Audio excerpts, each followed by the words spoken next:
What's up, Weirdo Swarm? You are listening to Podagon Infinity, the podcast that opens the door to all things King Gizzard and the Lizard Wizard. My name is Joe, and I want to shuffle off this mortal coil, to rise like oil in water, to be not real, to have no soul, to have no body.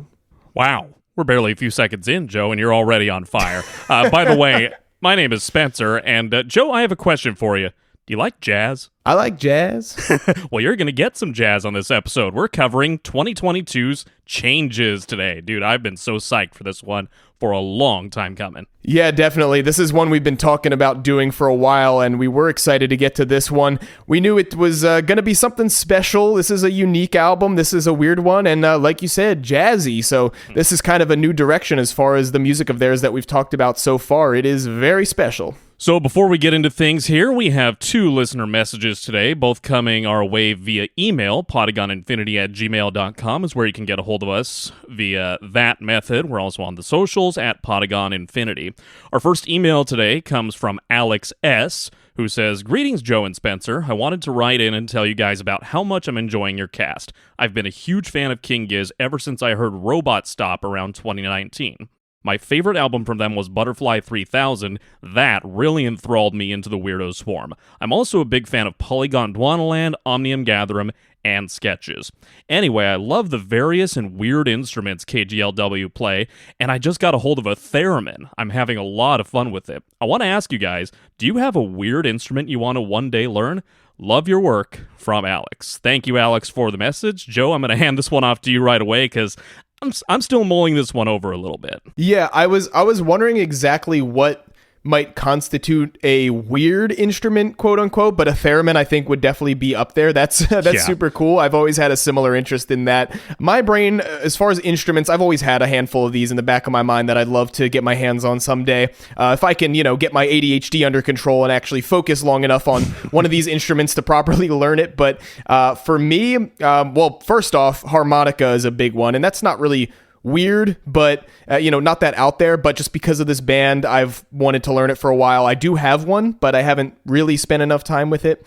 I'd also love, for a while, I've also really wanted to learn how to play the banjo. I don't listen to a ton of music with banjo in it, a little bit here and there, but I've always found it to be a really special and unique one. And on the totally opposite end of the spectrum, very much unlike these two kind of bluegrassy instruments I've mentioned, steel drums is a big one for me. I've always just loved the island vibe and that unique tone of steel drums. That's a big one for me.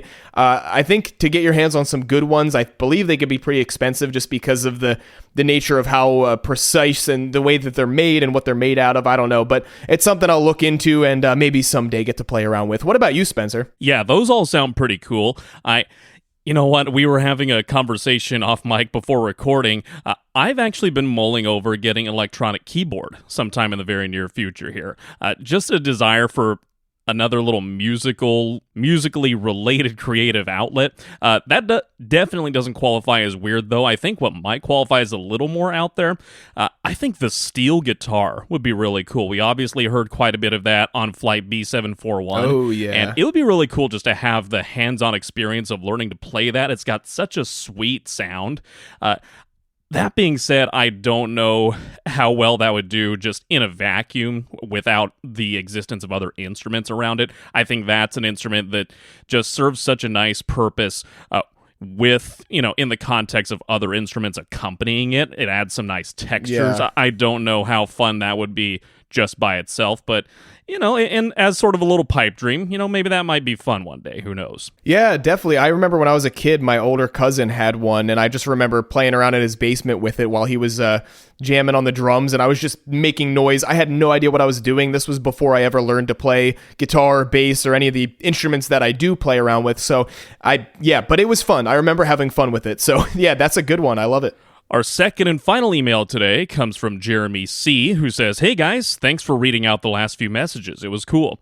I'm writing about a few things. First, if you put all the microtonal albums in a playlist and listen to them sequentially, it works really well because KG starts with a wind sound, lead in from the end of Flying Microtonal Banana and ends with an almost wave sound that leads right into LW. I think that's been discussed on the subreddits and in other various places so far. We are excited to get to those two albums as well before too much longer on the show, so stay tuned for those. Coming back to Jeremy's email here. Second, I was reading the foreword to the Flying Microtonal Banana from Togahan Cholu. He mentioned an album that had been an influence for the microtonal stuff called Electronic Turkular by Erkin Kore. My apologies if I'm mispronouncing any of those. If you haven't listened to it, it's very cool and obvious that KGLW were inspired by them. I actually did put that album in a playlist for me to listen to a little bit later on, so I will be checking that one out later personally. Once again, back to Jeremy. Anyways, I hope you guys have a good Christmas. Keep up the good work. Oh, and congrats on the wedding. Thank you, Jeremy. Appreciate that. And good stuff, Jeremy. Yeah, that's another reminder of how KG, LW, Flying Microtonal Banana are all interconnected. And I like that he mentioned that album from the 70s, actually, that was an influence on some of those microtonal sounds. That's good stuff. Yeah, that's super cool. I was not familiar with that before, so I'm looking forward to checking that out as well. All right, so let's get started with the topic at hand here. Changes, like we said, was mentioned in 2022. In fact, it was October 28th of 2022, so just over 2 years ago now. I can't believe it's only been 2 years. That's crazy. I feel like this one's been around for a bit, but that's just the nature of how things go with these guys, with how much music comes out. It's another one of those 7-track albums, which there were a handful of those in a row. I think we mentioned before, there was Ice, Death, Planets, Lungs, Mushrooms, and Lava that year, of course, and we also eventually got Petro and The Silver Chord, the same thing, those 7-track albums. They were doing those for a good stretch there. But even though it's 7 tracks, it's still 40 minutes long, typical standard album length, so there's some long stuff in here. And really interesting thing that I didn't know before about this is that this album was originally a project that was started way back in 2017, and it was initially meant to be the 5th album of that year, but for several reasons the band was dissatisfied with it and ended up shelving it in favor of Gumboot Soup to close out the end of 2017 there instead. But funny enough, it did end up being a 5th album in 1 year anyway when it actually released in 2022. It was the last release out of all the crazy shit that they did that year as well. Yeah, it was still meant to be, and I like how it's circled back around to its original intention in that way, that it was released as the 5th and final album of 2022. By the way, it was Ice Death and Laminated Denim that were the previous 2 albums that came out in that same month of October 22. Oh yeah, Giztober, as that's now known, by the way. That's right. But yeah, this was part of such an illustrious stretch for the band of just insane productivity, and we're reminded again that quality is not lost despite the immense output during some of these insane periods from the band. That being said, I really enjoy this album, but I do need to say that I get the impression that this album is often overlooked. It is a little bit of an oddball in a couple of ways that we'll get to, but I wonder if this is partly due to the fact that most of its songs are rarely, if ever, played live. Now, that did change on a couple of dates on this past tour. It changed? Hey, good job. Good catch. Sorry, I can't help myself. Proud of you. No, but feel free, by all means. And I want to give some quick stats to back that up, in fact. Running very quickly through the 7 tracks, Change has been played live 4 times, including this past summer. Hate Dancin' has been played live just twice. AstroTurf has been played live 9 times, so a little bit more, including a couple times this past summer. No Body has never been played live. Gandhi has been played live 7 times, including very recently, actually, this past November 4th. Exploding Suns has never been played live, and Short Change has never been played live. So of those 7 tracks, 3 have never seen the stage in a live setting, and the couple of the longer ones, as we said, haven't gotten a lot of exposure yet. So this album, unfortunately, has gotten very buried due to that, and I might add that I think there's a little bit of sneaky complexity in these tracks that maybe gave it a little sort of the Butterfly 3000 treatment of, well, it's a little tricky to get right, so maybe the band is shying away from it live, but I don't know. There are any number of different reasons, I think, but I'm glad that the band has been pulling a couple of these songs out a little bit more live this year. Yeah, that was exciting to see. I think Gandhi was one that was debuted over the U.S. tour this past summer. I forget which city, but afterwards it was played quite a handful of times while they were still here in North America. So yeah, really cool to see this album starting to get a little more attention. And they did play some more Butterfly 3000 stuff recently too that they hadn't done before. So they're starting to, I guess they're practicing and they're getting out there in their discography more, touching on more of that stuff that hasn't seen the light of the stage at all before. So it's cool to see them branching out and giving them a shot live. A couple more tidbits that I want to share on the background of this album. There are a variety of influences of this at play here on this album. Some of them include some Steely Dan, some early Toto. John Coltrane has actually been a name bandied about that was a major influence on the making of this record, albeit with much less saxophone than you would find on a typical Coltrane record. I also hear a little bit of Eagles and Frank Zappa influence personally. And even some Vince Guaraldi, which actually got me into listening to the Charlie Brown Thanksgiving soundtrack from Vince Guaraldi over the Thanksgiving weekend. So I knew I recognized that name. Yeah, he's the one that did, I think, the Charlie Brown Christmas and the Halloween ones too. The Great Pumpkin. Is that what it's called? I believe he did all of the feature or closer to feature length Charlie Brown shows, but yeah, so there are a wide variety of those influences at play from decades long past, really. Each of those artists, to varying extents, features some electric piano, older models of keyboards and synthesizers, and the saxophone. Those are all present on and off throughout this album, and we'll get into the finer details of what's shining here and what's present there. It's going to be a really fun album to discuss, and a couple more short things here. If you have trouble remembering the track listing at any point, if you're newer to listening to this album, look at the first letter of each song title. It spells out changes. C for change, H for hate dancin', A, AstroTurf, N, nobody, G, Gandhi, E, exploding suns, and S, short change. Love it. Yeah, that was something I noticed a while back, like closer to when this album came out, and that I totally forgot about, and that blew my mind again looking back at the track listing recently, getting ready for this episode. I was like, oh yeah, that little fun Easter egg there. So love to see stuff like this, and you obviously, you hinted at this earlier, and with a bunch of those names and influences that you brought up, this is definitely the most jazzy album of theirs. This is the most they've ever gotten into a little bit of jazz territory, and but with that, it still has its fair share of poppiness and, of course, that classic Giz psych rock touches that you'd expect. So, and it's very keyboard-centric as well. A lot of the main melodies and kind of the main carrying force through a lot of these songs is the keyboards and the synths. It's a lot of that kind of leading the way rather than, the guitars would on some of their more rock-focused albums. Yeah, and appropriately enough, the Jason Galea-designed album cover, which has sort of the keyboard design border around the album artwork there, sent with the centered photo of the band in this very kind of colorful graffiti background of a park in Spain was where this photo was taken. Some really cool stuff there. A little bit different from what you might think of as the norm for a Giz album cover, usually a little more psychedelic looking, and maybe the graffiti lends a little bit of that to it, but it's kind of a standout album cover design when you put all of them next to each other, but it's really an in-the-face hint at what sort of sound you're going to get when you listen to this album. So another interesting musical element about this album is that it quote-unquote changes between the scales of, I believe it's D major and F sharp major once per bar. So you have this interesting back and forth of these different chords and scales, and they kind of made that like the theme of the whole album, sort of, because they always seem to like to sort of create these barriers for themselves of like, okay, here's the space we're going to work in. We can't go outside of this. We're just going to create this sort of barrier that's going to force us to be creative and do an interesting thing within these limitations. So I think that's a cool element that makes it unique, and it also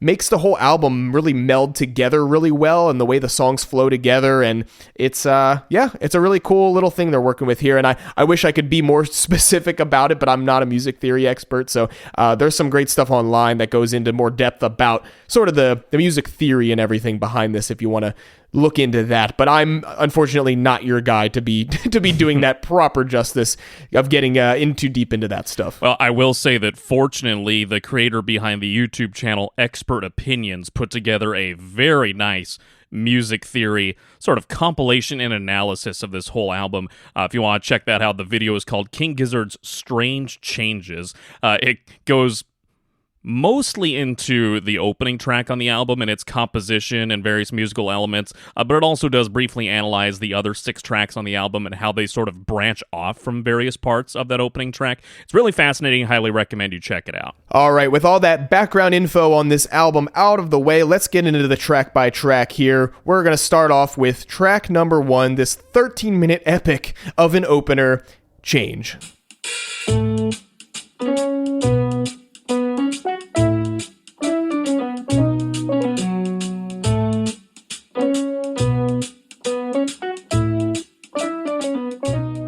We're greeted by an almost 2-minute long overture of sorts on this song to open the album, and it's this beautiful, distinctly jazzy feeling, sort of electric piano number backed by some gentle drumming from Cavs. And right off the bat, I'm transported to a very specific era. I'm thinking circa 1975, when so many jazz musicians who sometimes fused with rock in various ways were influencing sort of the zeitgeist, and it's got me envisioning just these, the stereotypical 1970s fashions and everything of people noodling around in the studio and making this music come to life. This album is really a throwback, and this is the very first example here right off the top. On a little funny note here, I have to say that I know this, and my wife Amanda knows this also, as the Animal Crossing bit of the song and of the album. Do, do, do, boo, do, do, do. I think it was her that said it initially between the two of us, but it sounds so much like the background music that you'll get on the game Animal Crossing. It would just slot right in as you watch these little animal characters just wander around, go into shops and fish for fishies, if you will. And it just fits that soothing, calm vibe, but at the same time hints at, some interesting, intricate things are going to take place here. Yeah, you brought that up to me before, and I couldn't agree more from the first time I heard this song. I'm like, why does this sound familiar? Especially just this section, this introduction, this, as you called it, like a 2-minute overture leading into the song. It very much gives the energy of the original GameCube Animal Crossing title theme, because that starts with just like hi-hat and snare, like it's just little drums first, and then piano.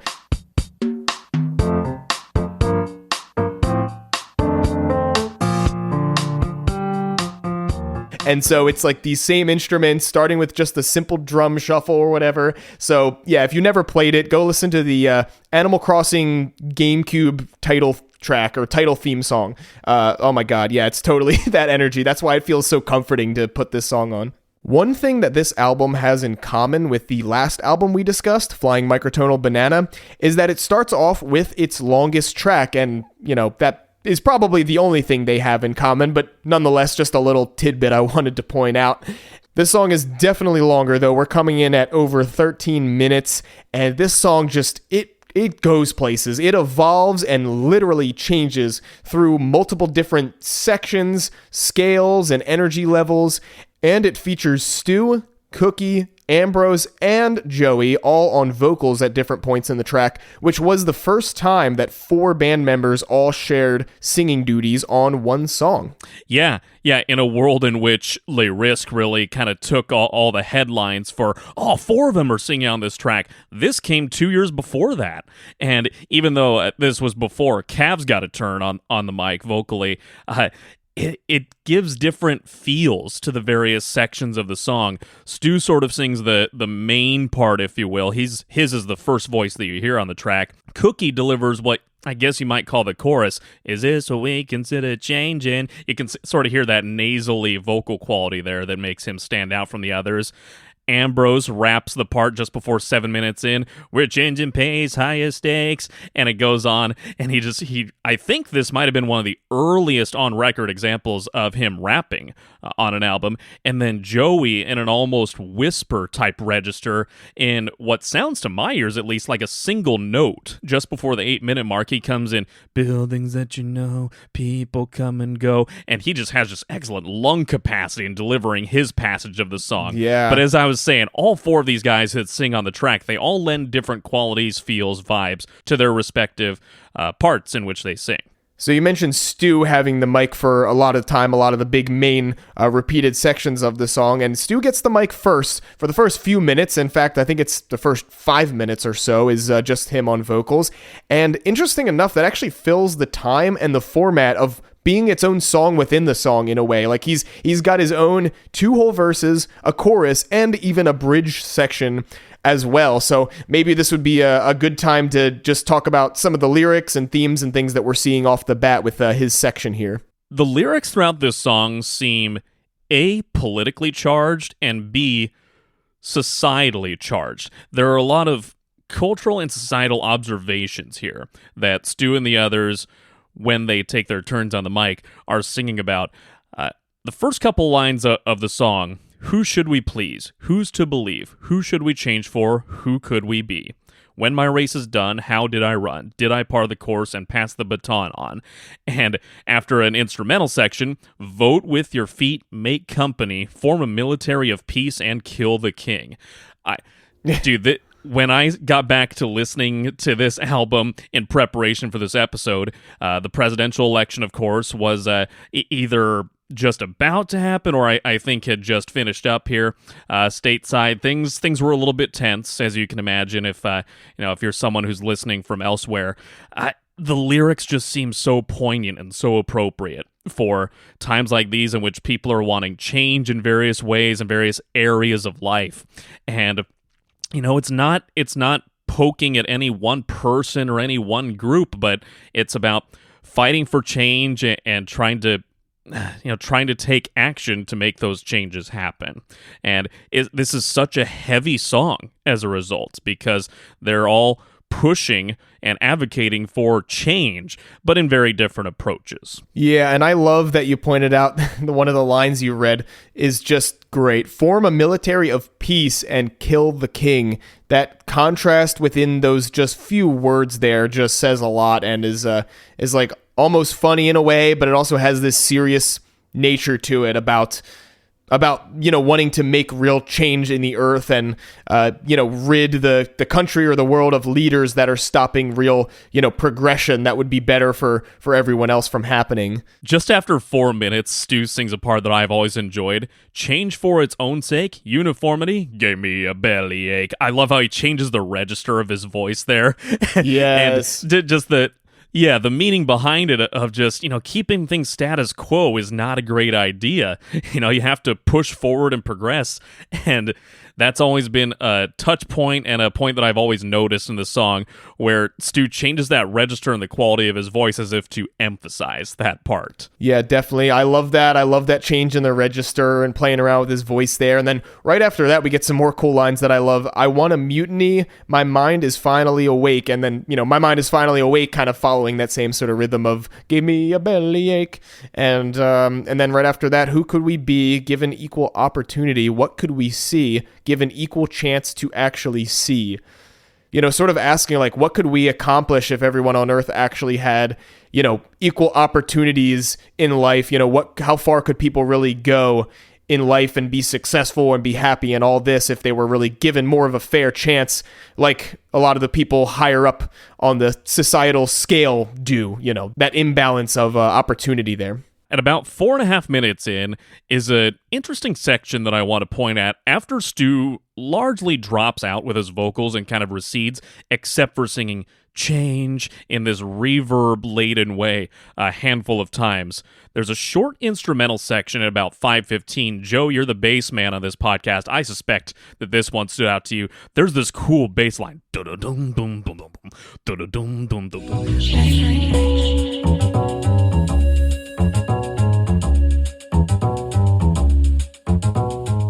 Between that and Cav's little drums, I feel like I'm in a jazz club here. And to the point where I actually thought that was like a traditional stand-up bass that you would see at like a standard jazz performance, but that is not listed in the credits on this album. That's apparently an electric bass. That's weird. I didn't look into it to confirm, but yeah, by the sound of it, I was absolutely on board with the idea of that being an upright bass. I honestly don't know. If it's not, then I don't know, because I haven't heard electric basses that sound like that. It sounds so acoustic and so real, like an upright bass. So I don't know if they missed the credit there or if I'm just going crazy. Literally, anytime that part of the song comes on, I feel like I need the prerequisite pork pie hat and a little espresso and a snooty mustache and a soul patch. I mean, I technically have both, but I have other facial hair around both of those. But it has such that jazzy coffee house vibe to it. And I also have to point out, too, I mentioned reverb quality a little bit. That is present throughout this album, almost every single track, and it gives the drums, especially, I think, this kind of hazy quality. You'll notice the drums don't sound as crisp as it does on other King Giz albums, and that has to be an intentional choice. Like, it's almost like this album exists in like this bluish haze of cigarette smoke and weed smoke in a studio space or in a venue, and it's just so cool. I think that's part of what takes me back to the mid 1970s with this song and this album. Yeah, something about it just makes me want to drink some coffee and smoke a cigarette or something, you know. Talk about Che Guevara, maybe. That, you know, whether it's really an upright bass or not, whatever it is, but the part that sounds like an upright bass, I feel like really builds kind of like suspense in a way. It sounds kind of mysterious, the way that it just comes in out of nowhere, and there's these ringing kind of synths that sound ethereal and weird, like it's building up to something. And that goes on instrumental section for a little bit and leads us into the next section where we mentioned earlier we get Cookie singing a bit.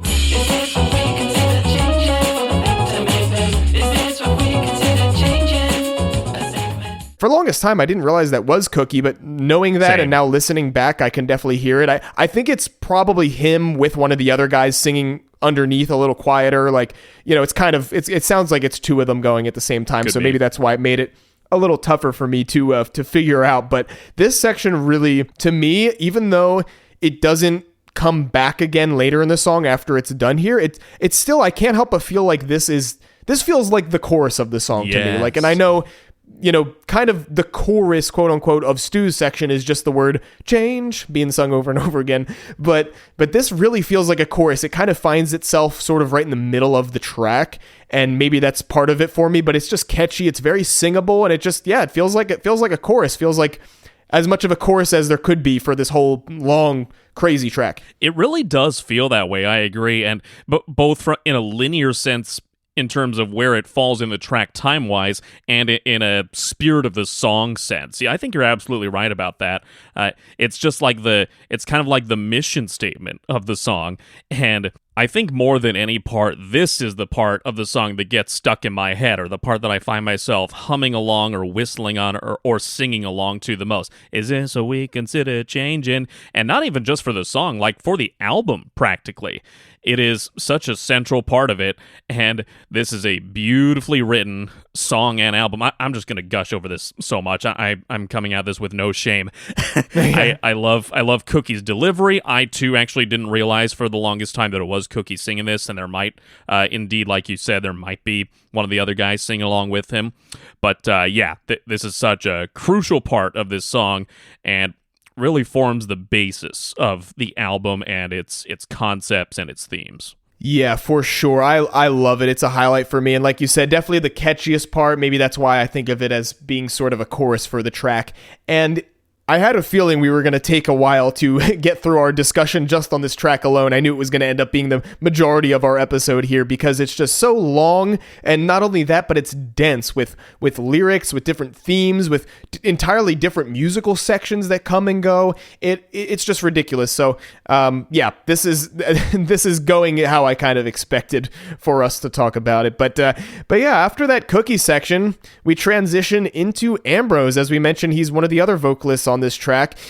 We get another instrumental section, kind of a pause in between, as we've gotten, throughout this song. There's these kind of instrumental breaks that set up new melodies, new instruments, kind of, just letting you know that something new is coming, basically, that another change is about to happen. And and then when the drums and everything kick back in, Ambrose starts rapping. We're changing pace, high stakes, so confused, we're fake, critically afraid, frantically deranged, push the buttons, keep on falling, do they hear the... And like you mentioned, this is an early example of him doing this. I think was it Made in Timeland? That was the first time he did. Yes. And then, of course, the couple songs on Omnium Gatherum as well from earlier in 2022. But still kind of early on in the history of that. So we were kind of back to back seeing a bunch of projects with him doing this on it. And I think that's made a lot of people want a full album of rapping. But yeah, I love how he does it here. It's really unique and really cool and adds another weird layer to this song.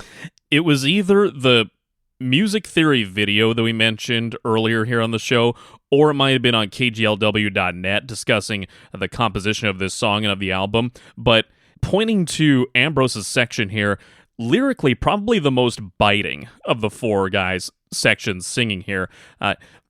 Previously, Cookie and Stu on this song were thinking pretty philosophically and just wondering things, a lot of questions.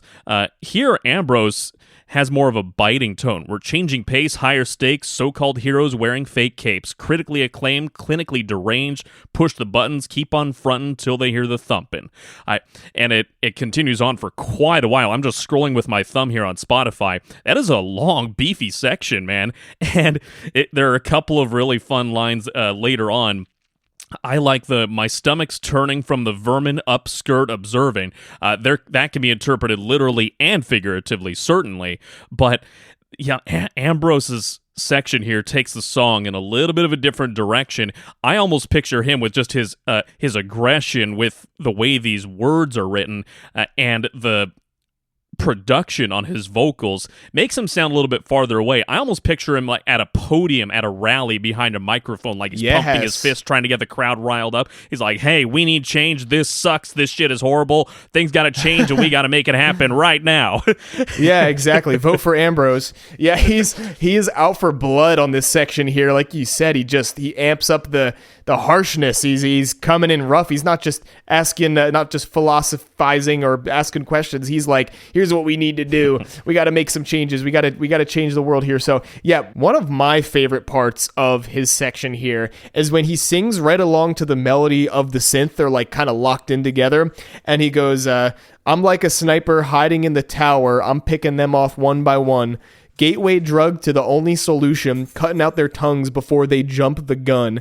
And those lines are so clever on their own, but the way he sings and kind of, he's kind of breaking away from the rapping for a second and just singing along to the synth melody. I'm like a sniper hiding in the tower. Yeah. It's like one of my favorite parts here. I just love to sing along to that. And it kind of just adds to that energy of like, oh, I'm just...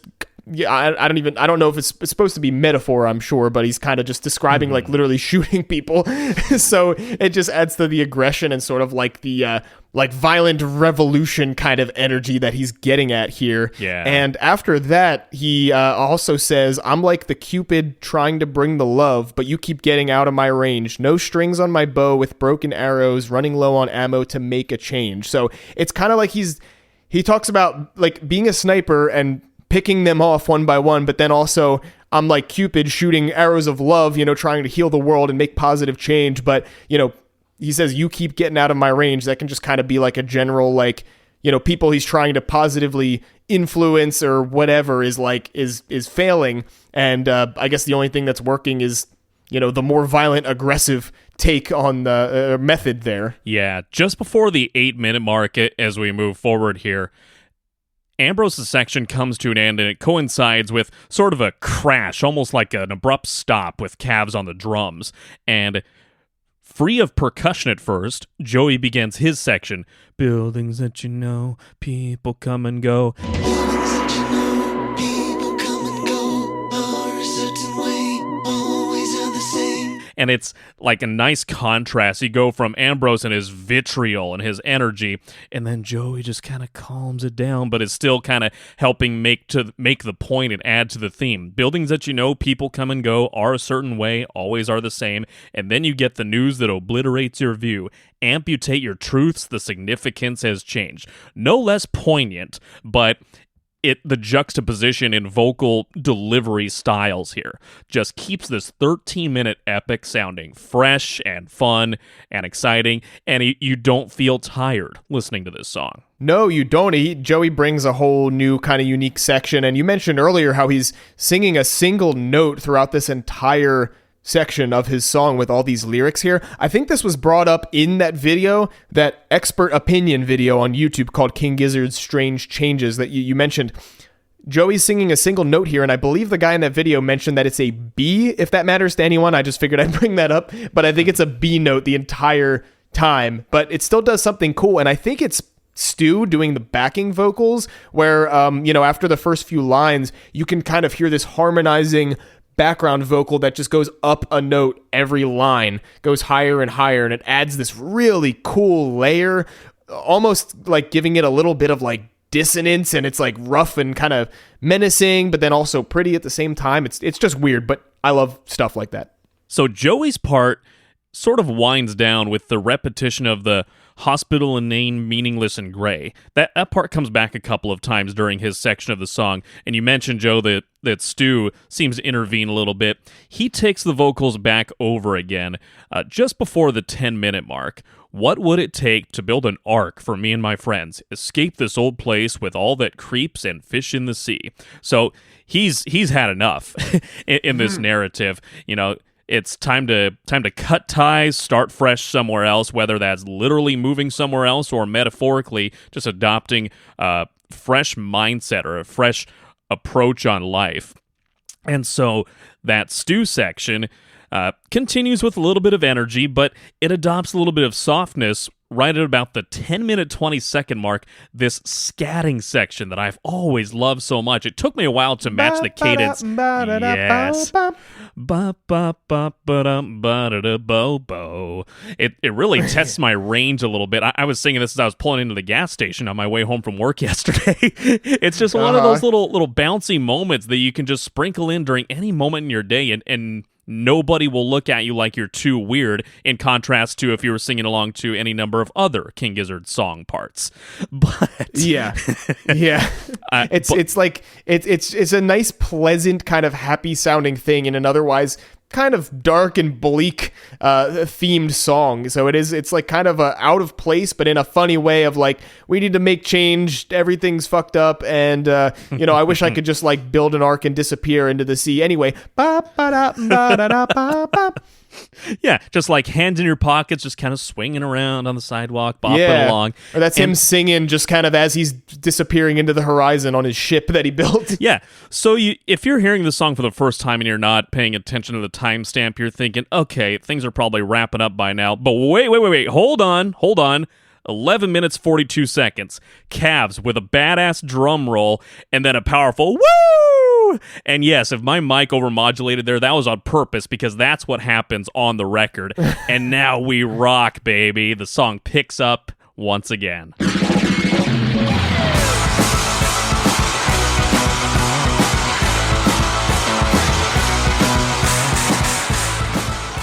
Yes, it just explodes after this long build up, all these sections, all these different energy levels, just everything just explodes at the end for this grand finale. There's a big shred on guitar of the main repeated motif that we heard on synth and on the keys earlier, but this time it's on electric guitar during this big jam section, and then the guitar also emulates the ba-ba-da-da-ba-ba part, and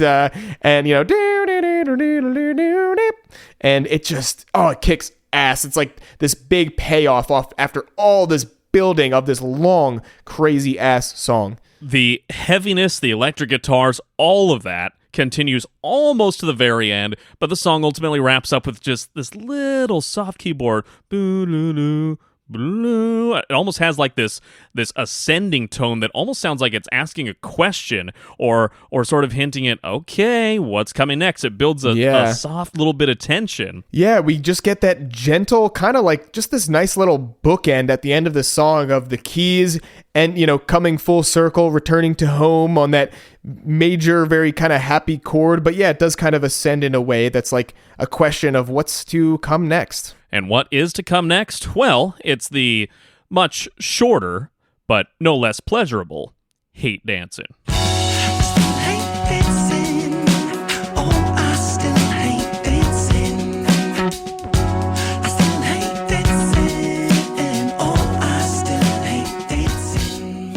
Hate Dancin. This song starts off with the same two main chords that we were hearing in Change, and it's also around the same tempo, so they flow together so seamlessly. It is just like a perfect continuation of everything that was set up and that we got used to in the opening song. I've always thought that the introduction to this song reminded me a lot of You're My Best Friend by Queen. It has that electric piano kind of Wurlitzer feel. Yeah, that song, for those unfamiliar, there's a little more bounce, a little more fuzziness to that one, I think. But this one is very much in a similar spirit, I think, as well. And the 70s feel on this whole album really helps that along, in my opinion. Totally. But here I picture in this, I have this mind picture associated with the introduction to this track. I believe it's Stu playing this part on the Wurlitzer, that boom, boom, boom. I imagine Stu with a small group of people in front of him as he's playing this, mouth right behind the mic as he's playing the Wurlitzer. He's looking with wide eyes to the people around him as if to hint, okay, if you know this one, feel free to sing along. This one's a bop. It's just such a friendly, cool introduction. And you kind of hinted already the fact that it stems directly off of the opening track, but it's packaged into a much smaller, more compact package, if you will. 3 minutes 16 seconds, a whole 10 minutes shorter than the opening track. It's very poppy and accessible. This was, by the way, the lead single on the album, and I think that was a no-brainer choice. Yeah, I was going to bring that up. I thought I was remembering correctly that this was the single from this album. I remember when this one first came out and thinking, that was kind of earlier in the days of me getting into the band, but I was definitely, fully in as a fan at that point. But God, yeah, I remember hearing this song and thinking this is just so weird and kind of goofy and just different from what I knew from those guys so far up until that point. And it really is, okay, just to sum it up, this song's about a dude that hates dancing. Okay, so it's about me. Yeah, it's about Spenser. They wrote this one about Spenser. And it's just, I gotta say, it's kind of nice and refreshing to have this pretty unserious song like this after the length and heaviness of Change opening up the album. It was long, it was complex, and with some serious meaning and messaging behind it. And this song is just a silly, dancey, fun little track. It's not too deep. It's not, not going to make you think too hard. It's just okay, now we could just relax and stuff after you got through the opener. And the progression lyrically of this song is so fun and well executed. The guy hates dancing, then he meets the right girl on the dance floor, and all of a sudden things start to change. Hey, there it is again. Hey, there it is. That keyboard motif infiltrates the whole song. Stu is almost in that practically whisper type register of singing again, very soft and gentle, approachable. And then the song hits sort of a lull point, a slow point, just over a minute in, and it's almost like a dreamlike haze. There's this burbling, just a couple of different keyboard notes that are almost lulling you to sleep, or like communicating a dreamlike haze or something, recalling the moment where Ambrose, Ambrose sings this part, but the character of the song, whatever, just meets that right girl on the dance floor, and then the switch flips abruptly. It's like, maybe this isn't so bad, but I want to pull up the lyrics here on Spotify. Slow-mo at the disco, and she's putting out her hand to tango. Oh no, her hips are too close for comfort. Now I'm losing control of myself. And this is the point where Ambrose's part shifts from what the hell is coming over me right now? Yeah, what the hell is coming over me right now? I feel like I'm about to freak out from the waist down. Yeah, and the mind picture I get here is just Ambrose still isn't keen on the whole dancing thing, but he's attracted to this girl, and all of a sudden he's looking down at his feet that they're involuntarily moving to the beat of the music, and he's like, wait, what? No, what's happening? I don't know if I like this. What's going on? Yeah. And then he just losing control of your body, like, no, wait. Yeah. And then he just gets pulled into it, and then the tone of the song doesn't really shift so much. Instrumentally, it goes back to that original sort of refrain and pocket, but the song doesn't take on this whole sea change. It's the lyrics that communicate, okay, yeah, maybe this whole dancing thing isn't so bad after all. Yeah, the song itself actually compared to Change, doesn't change much. It's kind of very straight ahead, kind of poppy, fun, dancey song. And the lyrics are really the only thing that's conveying this difference, this transition from I hate dancing to I might like dancing, and then I was just kidding. I love it. I feel like dancing. And that section of Ambrose singing, that kind of bridge there is like the real transition moment where he's describing and painting the picture of this moment when he changed his mind and he actually does love dancing. And it's a simple, silly, straight ahead song. It's just a groovy, fun, chill time. And like I said, much needed and much appreciated. As much as I love the first song, just the contrast is nice. Yeah, and the bounciness continues almost until the very end of the track. I need to say, though, this might be a hot take here on the show. Uh-oh. I've never liked the way this song ends. It goes from just the bounciness and Cavs' drum fills and these long, drawn-out synth notes, and once those synth notes sort of peter out, everything just kind of stops, and then Cavs almost plays like a little, like a final little couple hits on the drums, as if to be like, okay, is that it? Are we done? It's just an unsatisfying finish to what's a really fun and groovy song. But that being said, it doesn't ruin the whole track for me. I almost wish there was a little bit more at the very end there to put a nicer bow on it. Sure. But I think we have more. I think we have more ear candy coming up very shortly. Yeah, I could kind of see what you're getting at there. I never really thought about it too much, but it is kind of a weird, like, almost kind of like one of those moments where they leave a little, like you mentioned, there's like this one extra little, like, kind of tap on the snare, like right at the end, a few seconds after everything else stops. It's almost like one of those moments of like, all right, you're in the studio and you know, Cavs just finished and he's like setting his sticks down. It's almost like one of those kind of breaking the fourth wall moments where you're like hearing something that was like left in that wasn't supposed to be part of the song or something. But I don't know, for me, sometimes I like little stuff like that. But as you mentioned, we have plenty of ear candy coming right up. This next track is certainly fitting of that description. Let's jump into it. Track number 3, AstroTurf.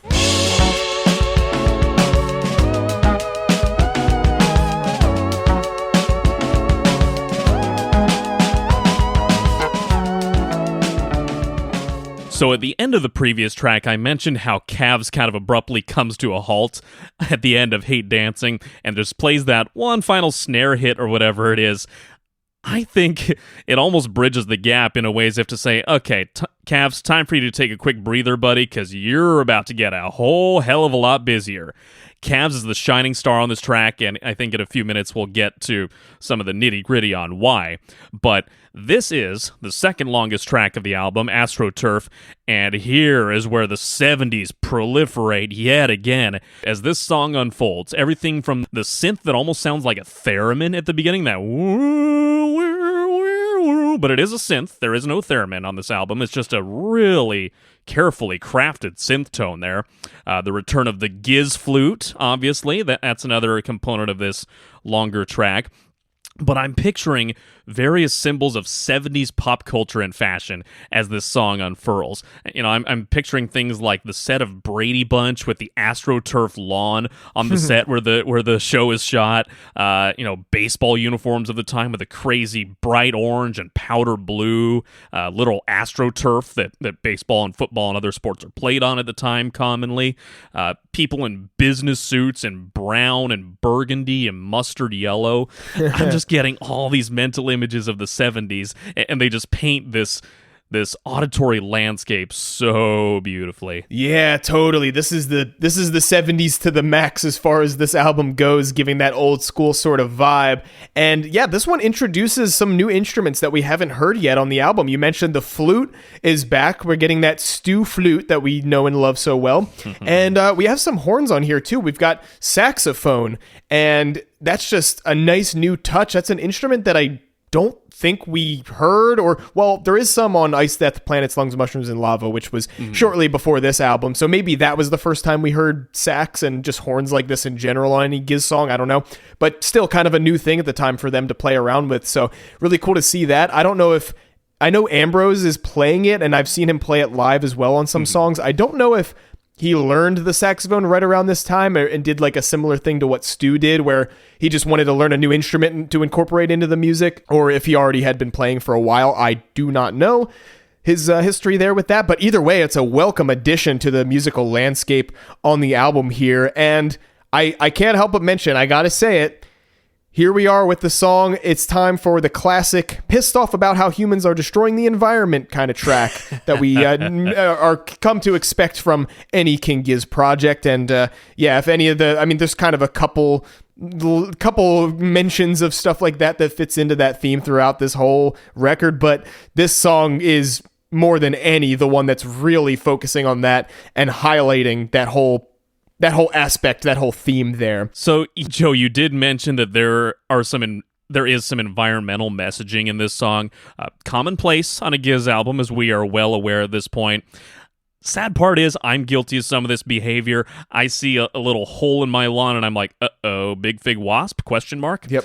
So I got to cover that up with some dirt and some grass seed or do something, And these little imperfections, my front and backyard, they're both far from perfect, and I don't claim to be a lawn care master or anything, far from it, but I get freaked out when it isn't the way that I like it.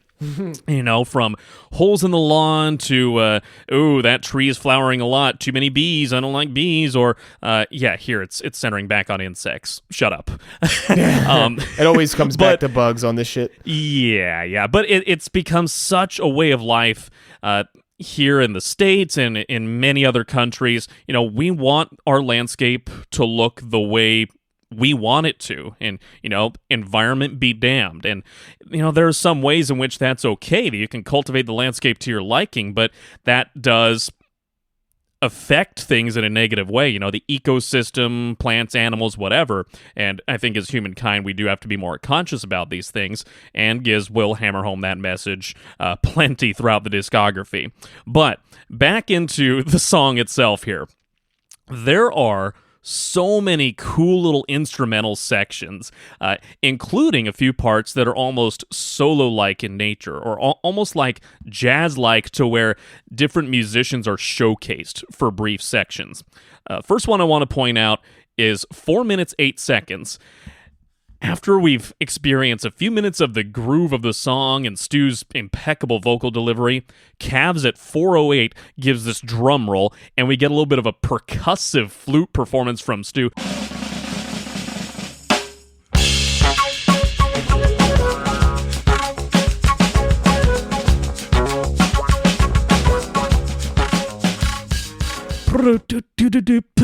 You can hear almost like the wind and the spit going to the mouthpiece on the flute there, and it gives it this intriguing quality that's just so pleasant on the ears. A few seconds after that part, you get some more variations on that flute melody. Stu plays around with the notes and the scales a little bit.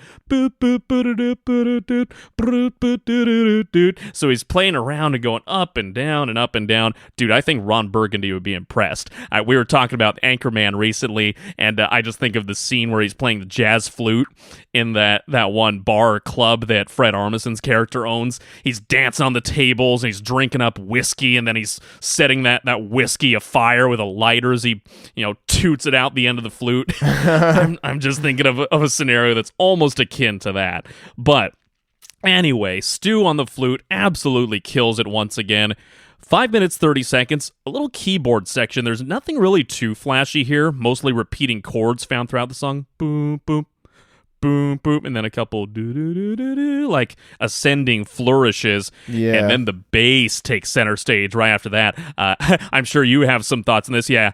Oh God, it's just such a cool quality, and I like it. 6:30, especially the bass has that part where it goes boom, boom, boom. It keeps going up and up and up. That's a sound that you don't really hear very much. Yes, dude, that funky bass is definitely a highlight for me, as you can imagine, being a bass player myself. Those thumps and and pops and things that Lucas is doing on there. I don't know if I think it was actually him in studio playing on this album. Correct me if you know any different, Spencer. But no. So actually, I didn't get into this in the finer album credits here. Lucas actually does not have any credits whatsoever on this album. I think by 2022, he and his wife had a couple of kids at home already, and he was dedicating more time to the family at home, staying away from the studio, but still going on tour, of course. So I believe it was Stu and Cookie, or maybe Stu and Joey, sort of teaming up on the bass duties on this album. Okay.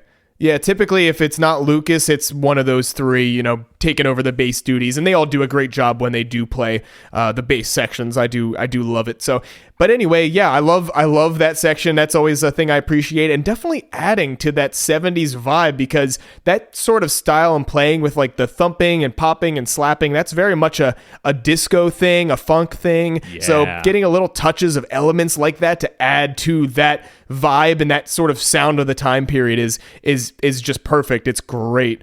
Yeah, I love it. What else can I say? Yeah, I was actually listening to a lot of Steely Dan and a little Frank Zappa ahead of this episode in the days and weeks prior, because I knew going in that these were some of the influences and sort of the general era this album was influenced by, and most of the work from those artists is not like putting on a Giz record, of course, but there are little musical moments that make you go, oh yeah, okay, yeah, I see where this is coming from, and especially the bass. I'm glad I'm not alone in thinking that. Something about the bass approach on this album just screams 70s in a way that I love. Some of the instruments on this album, and on this song specifically, even though we have those three instrumental sections where the flute, the keyboard, the bass all get their chances to shine, dude, this is a Cavs song. He powers this whole thing. He has these mad fills everywhere at the ends of verses, choruses. He's doing these crazy rolls on the snare and doing all this wild stuff.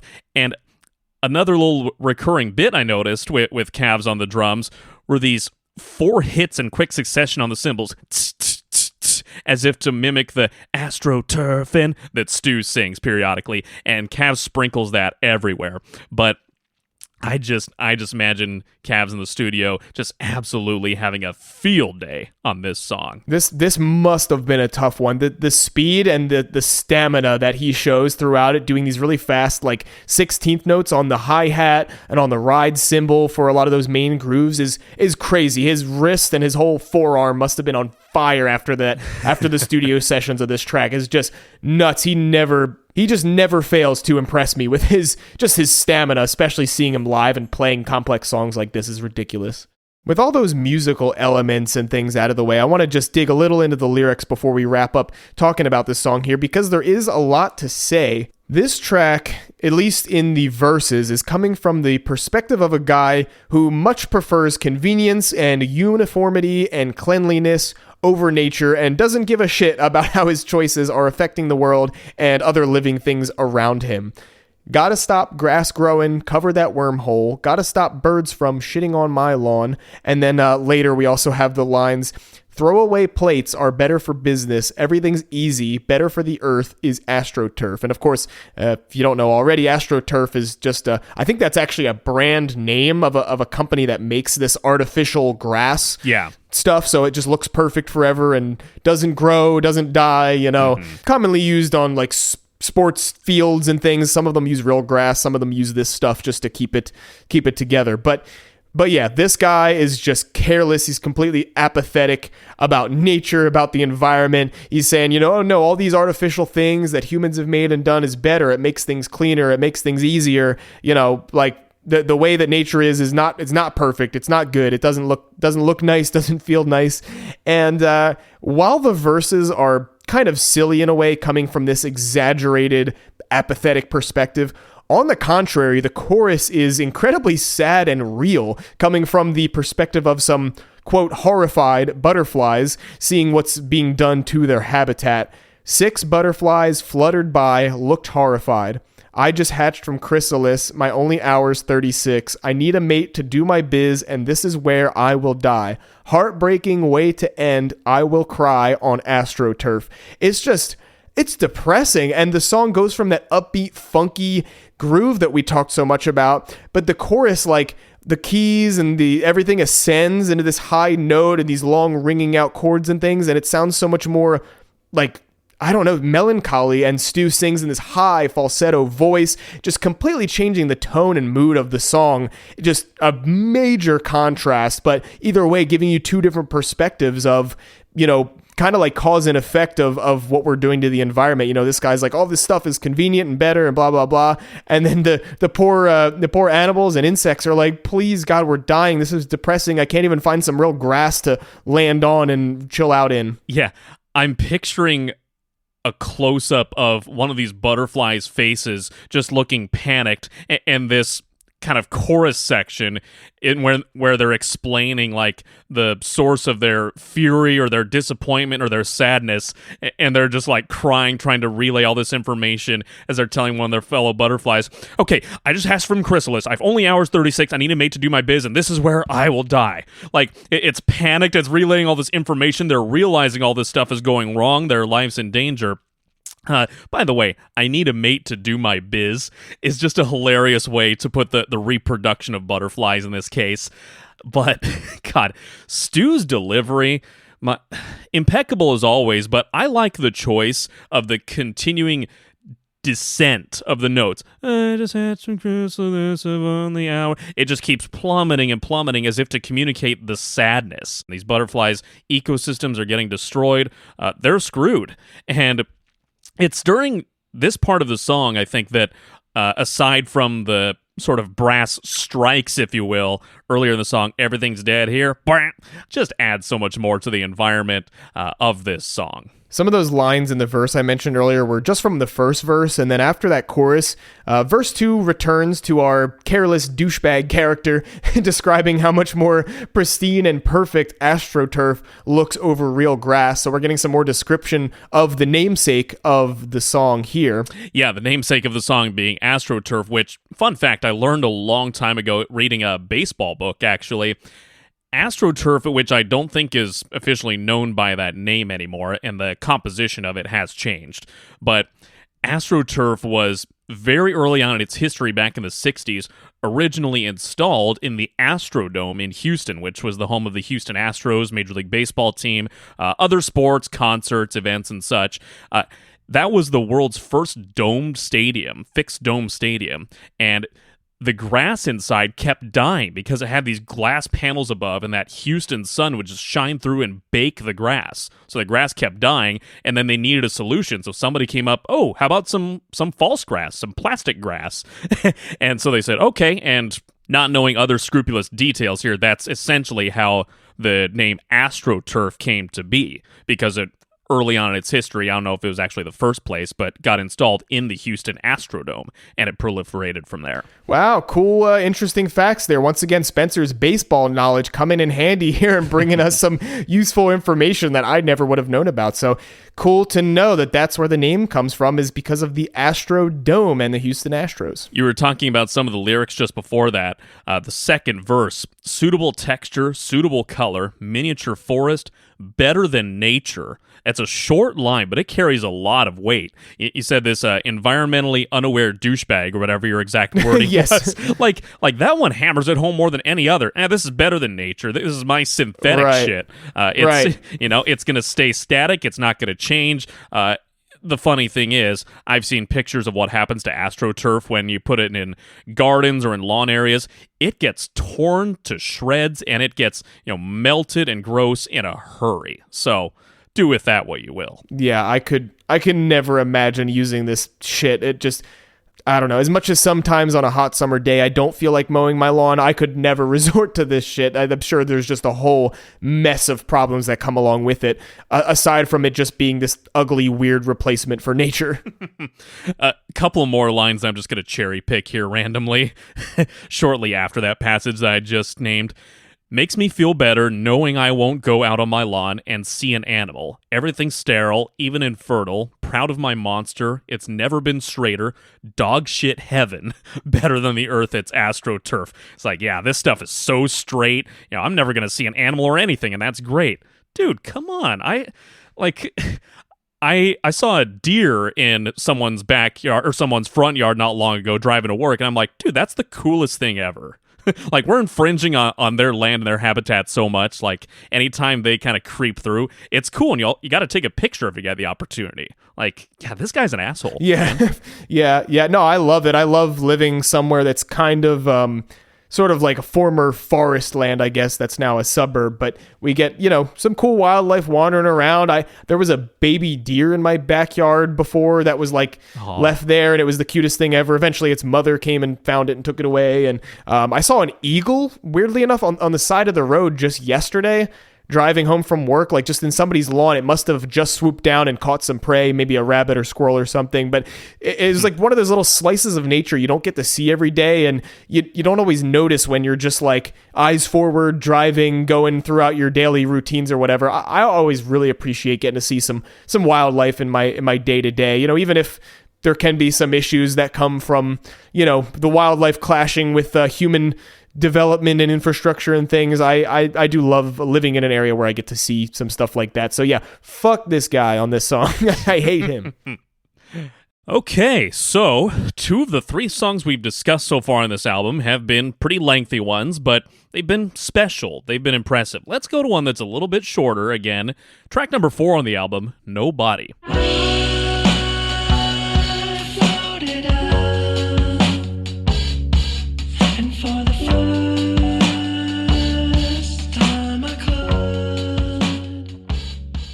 Hey, I didn't know these guys made Hotel California. Yep, there it is. I was waiting for it. You knew it was coming. Yeah, I can't help it. I the first time I heard this song and every subsequent listen of this song, those first few notes of the guitar, man, it's just quick. It's a quick couple notes in succession, but Hotel California, every time I can't help it, and I know most of the world would probably agree and hears it as well. And yeah, I'm sorry. I had to point it out. I had to say it. But either way, this song is a nice slow down and change of tempo here from the last couple songs. We've had some grooviness, some upbeat stuff going on. This one really slows it down with that intro little drum fill and these bends on the guitar real slow. It's definitely also given kind of that 70s vibe, like this classic rock, like we mentioned Hotel California, something like the Eagles or even slightly Pink Floyd-ish, maybe a little bit in nature is really cool. And yeah, just a nice change. I've talked so much on all our episodes about how I love how the band kind of juxtaposes these different tempos and energy levels within the album. The way they lay out their track listings is done really well, and I think that's something they think about, is having a nice kind of change from one song to the next and not having it sound too static for too long. Yeah, heavy Eagles and classic rock otherwise influence. I mean, the lyrics, looking at them here on Spotify, on a dark desert highway, cool wind in... Oh, wait, no, Wrong, sorry. Nope, this is Nobody.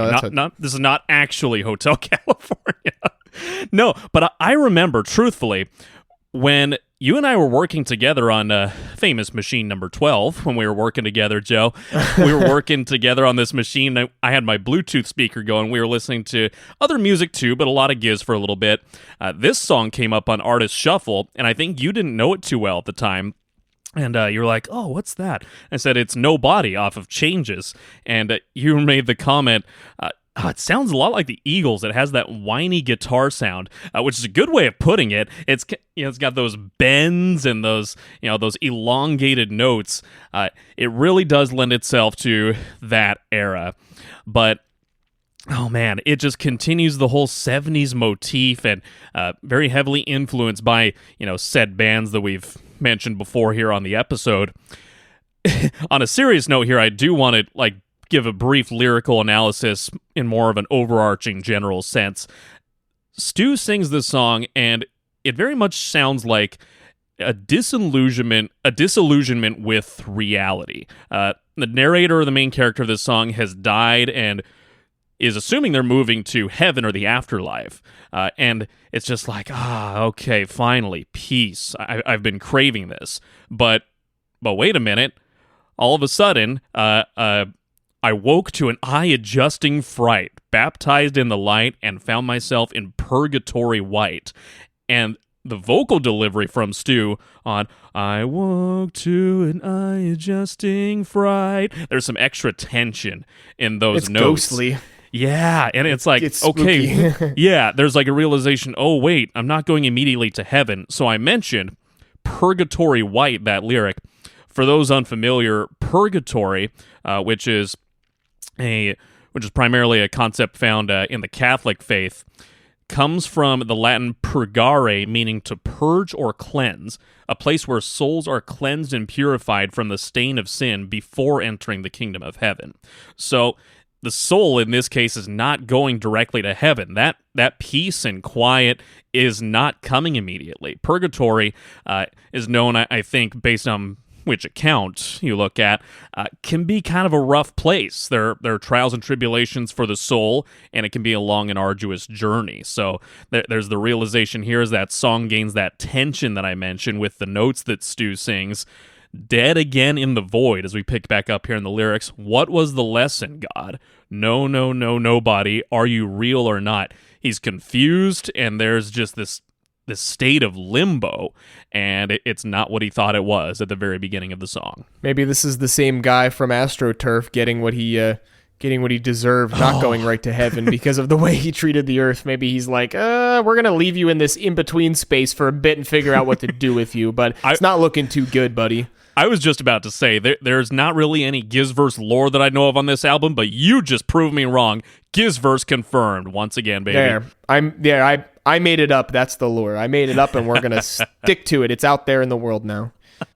Really great description, though, of the imagery that we're getting here and the connections to heaven and purgatory and all these sort of themes that are being talked about here. This is a shorter song, and lyrically, I think the least dense of any of the tracks on this album, or at least one of them. It's up there. A really, really simple song. I think you kind of hit the nail on the head there with sort of the general theme of what this character is talking about and experiencing. One thing that I do have to point out, however, is, we have this main melody, this musical motif that started early on in Change and has been carried throughout most of these songs, at least, almost every one of them. And in this song, we don't hear it in the instrumentation, but the vocals on the chorus section of the song are kind of emulating the main, like the ba ba ba. It's kind of emulating that in a way, and more of a minor key kind of sound. But the way he sings, like the part that goes to be not real, to have no soul, to have no body, the way he kind of goes up and down is kind of emulating that melody a bit. And that's something I didn't really pick up on early on, but I think that's cool how they kind of snuck that element in there. Yeah, it's cool how they snuck that in there. And the band is continuing their craftiness here with making these little ties between the opening track and the remaining 6 songs on the album. So that continues here on Nobody. Good job picking that one out, Joe. I actually didn't fully realize that one for a while. But this song has such a weird, unsettling aura about it, and there's definitely a sense of anguish and struggle that, to me, right before the 3-minute mark when that little guitar solo starts, it emulates the vocal melody, but then it adds a little bit of a twist. I think at about 2:55 is where it starts, the part that I'm talking about now. The guitar kind of goes like there's some extra pain and anguish behind it.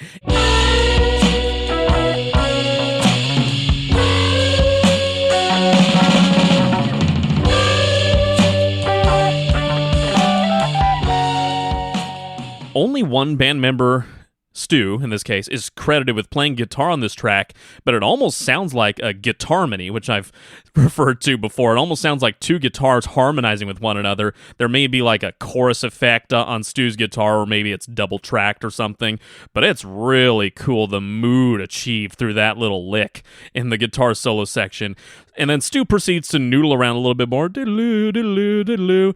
And then I love the ending section, the do-do-do-do-do-do-do-do-do-do, and which continues to lend itself to that Hotel California-esque feel.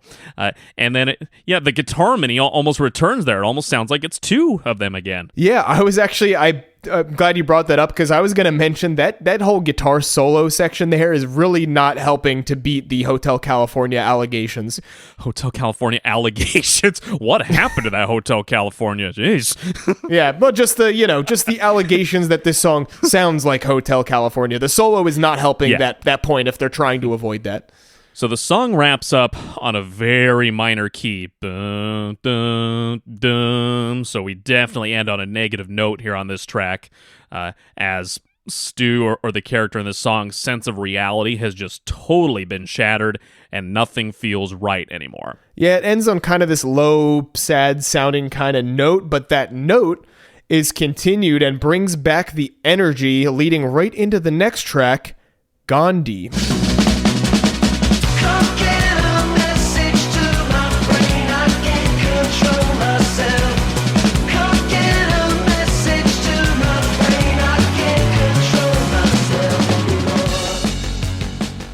So right after the languid and depressing Nobody, here we go. We're picking right back up with the energy, man.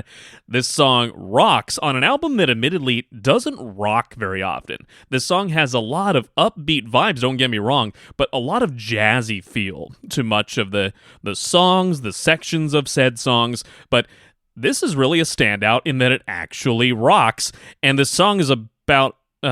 Joe, what's it about? What the hell is Gandhi? Okay, well, yes, I have a nice chunk of information here. Quick little science lesson time for you, which I'm happy to sometimes bring when stuff like this comes up in their songs. So, Toxoplasma gondii is a parasitic protozoan that causes toxoplasmosis, which is this condition. It's typically a symptom-free infection in most humans, but can cause flu-like symptoms or worse in people with weaker immune systems and in certain animals. It's capable of infecting almost all warm-blooded animals, but cats are the only definitive hosts in which they can reproduce. I have heard of toxoplasmosis brought up before in relation to cats, because I've heard there's I don't know too much about like studies behind it or the truth to it, but I have heard some concern brought up before of like pregnant people who have cats like potentially being affected or something by this thing that cats can carry. But basically it's this little parasitic microorganism that's reproduces and is found in cats often. And I have a quote here about sort of some of the nature behind it and how it affects certain animals that it can be can affect upon. So I have this quote here just from Wikipedia, but it seems pretty legit. In rodents, T. gondii alters behavior in ways that increase the rodent's chances of being preyed upon by felids, or I guess that's another word for felines. Support for this, quote, manipulation hypothesis stems from studies showing that T. gondii infected rats have a decreased aversion to cat urine, while infection in mice lowers general anxiety, increases explorative behaviors, and increases a loss of aversion to predators in general. Because cats are one of the only hosts within which T. gondii can sexually reproduce, such behavioral manipulations are thought to be evolutionary adaptations that increase the parasite's reproductive success, since rodents that do not avoid cat habitations will more likely become cat prey. Wow, okay, that's a lot, I know, but I found this shit to be fascinating. I didn't expect to get in this deep. I was just going to be like, oh, I don't know, it's this little microorganism or whatever that can spread disease. But this whole cat thing and the way that it has this peculiar effect specifically on rodents, common cat prey, is fascinating. It mellows them out and makes them kind of carefree, and then they don't avoid cats in the way that they normally should with their kind of nature of being a prey animal, needing to avoid their natural predators. And so it's almost like it's evolved with cats because it needs cats to continually reproducing and everything. So it like evolved with cats to cause, when these rodents and when the prey of the cats are infected, to like become easier to be preyed upon by the cats so that the cats can keep living, and then therefore the gondii protozoans, these microorganisms, can keep living within them. It's just insane, like the way that evolution and biology like this works. It just really caught my attention. So I went down a little bit of a rabbit hole, or should I say a rat hole or whatever, this morning reading about this stuff some more. But it is I find it to be fascinating stuff. So I hope everybody enjoyed that little tidbit there. Thank you, Professor Joe. Just be sure to sanitize on your way out of the lab. That is fascinating, though. Yeah, and I promise, there are ways that all this descriptions actually do connect to stuff in the song. I'll let you take over here for a minute, Spencer, so I can rest. But yeah, I promise it's relevant. Yeah. So, first of all, that is very helpful information in trying to interpret this song. But there is a lot of just scientific speak in this song.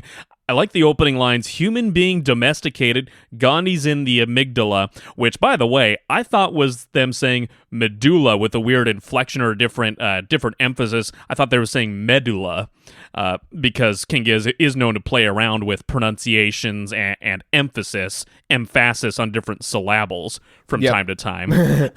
But now Stu is just nailing it with some longer words and some more complicated words. In the case of amygdala, human being contaminated, living, murdered, feline worshiper. What it feels like is it feels like it's dreamlike. And then the chorus, can't get a message to my brain, I can't control myself. So when Gandhi, and I believe this is what, I read this some time ago in relation to Gandhi, when it does infect humans, which to my understanding it does not affect humans nearly as often as it does cats, but it has a negative effect on how messages get to the human brain. Ergo, the chorus, can't get a message to my brain, I can't control myself. This actually dawned on me one day when I was reading some random-ass subreddit talking about people who don't know how to behave in public anymore, and somebody said, oh, maybe long COVID has something to do with it, and then somebody else chimed in and said, yeah, toxoplasmic Gandhi can have an effect on, and then I went, and I went down the whole rabbit hole. I'm like, oh, wait a minute, can't get a message to my brain, I can't control myself anymore. I think I told you, Joe, it makes sense. Yes. It's all coming together. Yeah. So it all kind of came together after reading something as simple and off the cuff as that. But yeah, that's kind of the gist of this song. I'm having a harder time kind of untangling it much further than that. I have to comment before I forget here. Stu takes some flack, in a joking way, of course, on the subreddit at least, on pronouncing the word can't two different ways within that chorus. He says it with the Australian accent first, can't get a message to my brain, I can't control myself anymore. I don't know if that was like a conscious choice, or if it's just where it falls in a sentence to where the accent doesn't tend to happen as much. I don't know what's behind that, if anything. It's interesting, though. Anyway, yeah, clearly you've done a lot more of your homework and are able to put a lot more oomph into the song. So I'm going to give it back to you now. Okay, yeah, sending it back to me with some more nerd shit for you. Yeah, so you brought up the main chorus, the can't get a message to my brain, I can't control myself. I like the point that you brought up about, how that can, this infection can affect people or affect animals at least. But yeah, it seems to me very much that this speaker, has been infected with this parasite and is just, generally losing control of their own body because of it. And later in the second chorus, we get a new line, I've got cysts inside my head, I can't control myself. That's another thing I had to look into as part of this whole Gandhi research. In the case of Toxoplasma Gandhi, cysts it's basically just like a stage of this organism. So this is the infective stage of the parasite that can survive for a decent amount of time outside of the host in animal feces most of the time, like cat feces, cat poop. And that's how it's, most commonly transmitted to other hosts, is getting out of the host organism that way and then being able to be transmitted and infecting other animals after that. Another section I have some notes on here. Human being manipulated, Gandhi drizzles serotonin. Human being lubricated, drowning in oxytocin. And then there's a nice woo right after that. So apparently infection with Gandhi or with this toxoplasmosis from it can one of the symptoms is that it can alter the serotonin and oxytocin levels in the host's brain. So I think that maybe that has something to do with how it manipulates rodents in the way that I described from that long quote earlier, manipulating them to be more carefree and then, not being as careful and ending up wandering closer to cats and to their predators to be eaten. So I think that makes sense. The speaker here is, Stu surely did the research like I did and more in depth than me probably. And, and learned about this as well. So it's a cool kind of description of this person being infected with this thing and, being led to prey basically. Okay, don't get me wrong, this is not the only thing I took from all that you said. The word oocysts cracks me up. Yes, I'm a child, I know. It's a word I've never seen before, but I used to think that he was singing I've got a cyst inside my head. Yeah, it was like me too. cyst, like a single cyst. But no, oocysts. Is that part of what Ariel has in The Little Mermaid? She's got oocysts and what's-its galore. Oocysts and what's-its galore. Hopefully not, for her sake. But, oh man, for a song that doesn't feel as long as it actually is, just a tick under 5 minutes long, this one's powerful and fun and rockin', and it doesn't, I use this phrase a lot, I realize, but it doesn't overstay its welcome. It has a lot of power behind it. One thing that sets it apart, I've noticed, from its other rockin' counterparts in the Giz catalog, there is no bass guitar on this song. The bass parts of the song are played by synthesizer. And so at the beginning of the song, there's that boom, boom, boom, boom, boom, boom, boom, boom, boom, boom, and then the other synth or keyboard playing the meow. Yeah. So there are a couple different like synth or synth adjacent instruments on this album that are listed in the credits. There's actual synthesizer, there's keyboard, there's mellotron, and there's Wurlitzer.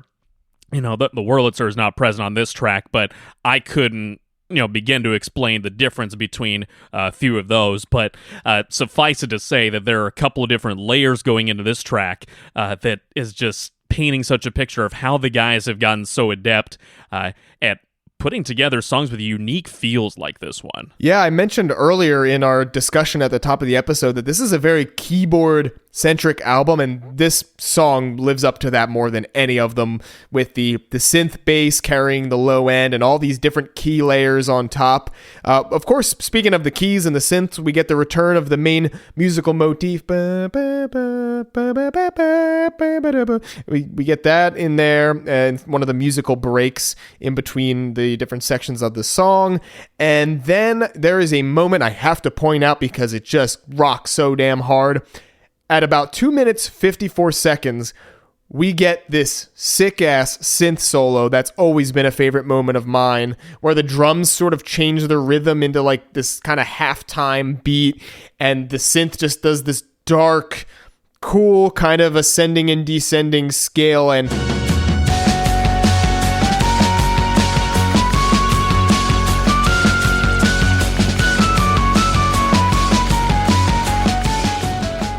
You know what I'm talking about. If you listen to it, It just kicks ass and it gets me moving if I'm not already. Yeah, it's all over the place. There's a while where it's descending. I actually just listened back to it on Spotify just to remind my ears what it's like. But yeah, that's a really sick part of the song. Love it, love it, love it. So after that, there's some more lyrics. There's some questions that are asked. So am I the bird or am I the worm? Do I have free will? Do I have free thought? Am I the chicken or am I the egg? Have I liberty? Have I my wings? And then a little bit after that, so am I the dog or am I the cat? No, it's neither one. I am the rat. Woo! And that just brings us full circle to this whole cat, rodent, prey, infection thing, all the stuff I talked about. Just saying I am the rat at the end is like, oh no, I am the prey that's infected with this. So just kind of a cool thing, bringing it full circle to this little kind of theme and biology lesson here. I've really enjoyed reading into that and learning about all this stuff. So yeah, this song kicks ass. I love it. Let's move on to the penultimate track on the album. We slow it down once more with Exploding Suns. Exploding golden sun, bursting radiation.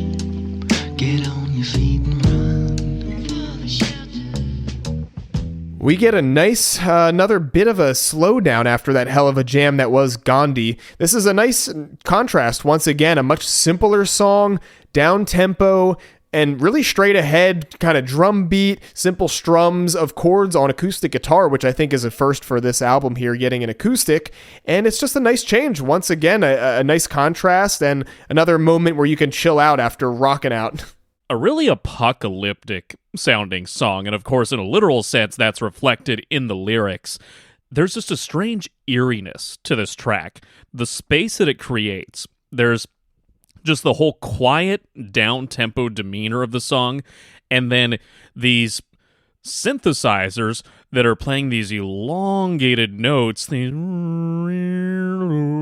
synthesizers just kind of droning. slowly, droning and winding their way in between. Interesting production, I think, on the vocals. This doesn't sound like it's produced in the same way that many of the other tracks are, and I should point out that I discovered fairly recently this song was finished in 2017 when this album was initially supposed to come out, and this here on the album is the song in its finished form. They did not touch it up or doctor it between 2017 and its 2022 release.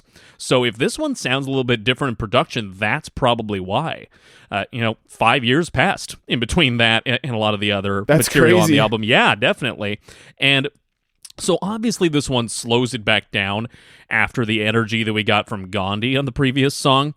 But yeah, very apocalyptic imagery and lyrics, exploding golden sun, bursting radiation. That's Ambrose providing the high-pitched backing vocals there. Mm-hmm. Get on your feet and run for the shelter. A change is going to come. 8 minutes and 20 seconds. So there's a very low-key kind of panic and dread, but the instrumentation, it's just this languid like, well, I guess this is it. We're screwed. And it's almost like this calm, languid acceptance of it.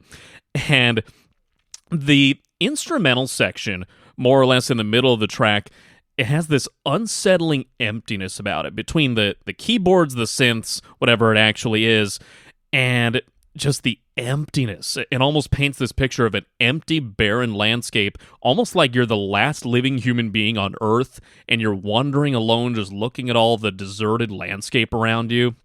Almost like picturing Squidward walking in that white, empty space on that one episode of SpongeBob where he time travels and ends up, alone. Yeah. And then, it's very adjacent to that in my mind, and there's just this creepiness about it. Just after the 2-minute mark, I don't know if you noticed this, there's this weird sound, almost like this whick, whick, whick. Like as the synths continue, it almost sounds like somebody's making a mouth sound, just going whick, whick. And it's like very regular in reoccurrence.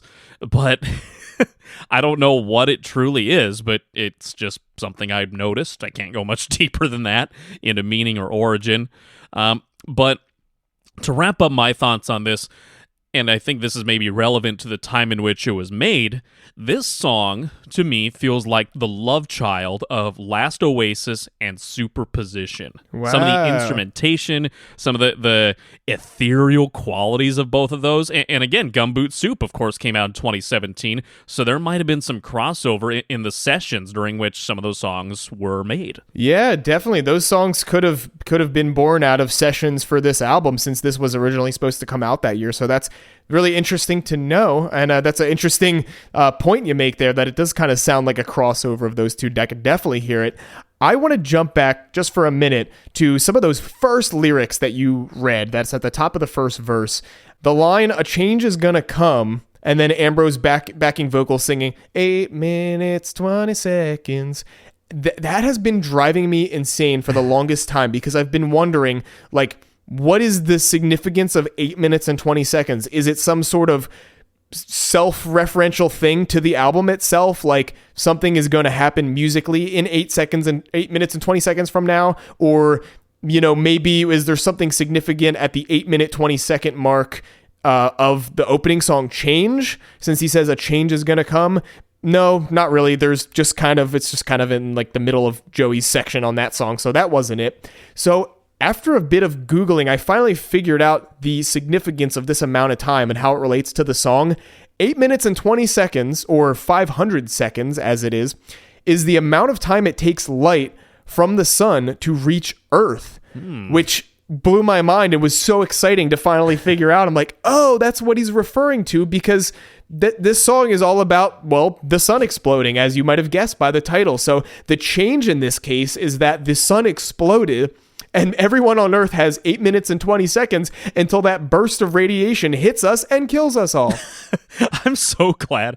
God, I'm so glad you did the research on that and figured out the significance. And here I am just looking at Spotify and like doing the calculations in my head between the runtime on this song and the closing track. Just like, okay, so that's 7 minutes. And it's like, no, it's not adding up.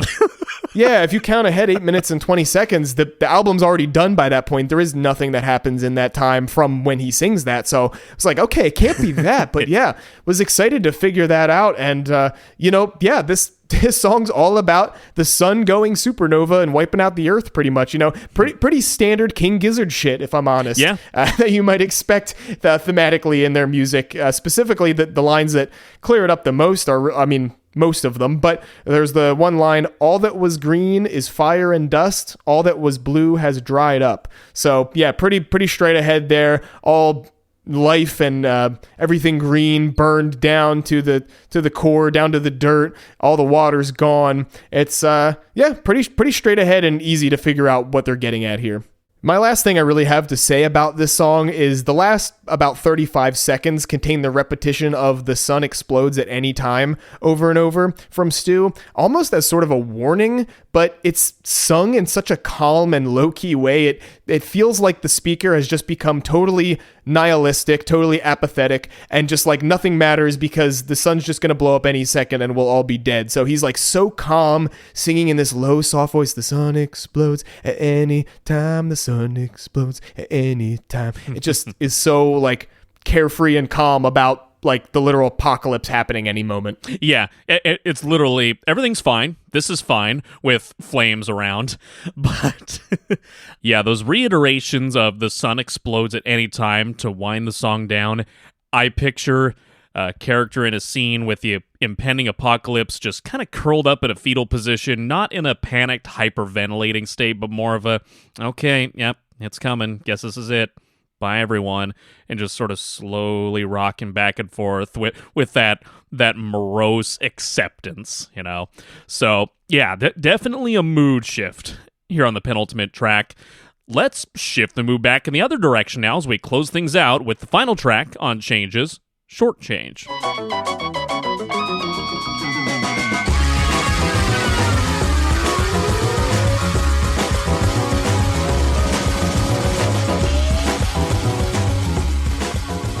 Okay, so Short Change, as you might expect, is, a lot of elements from the opening track, as we might refer to that as Long Change, I guess, and just this shorter, quicker package to bookend the album and take it off to a close.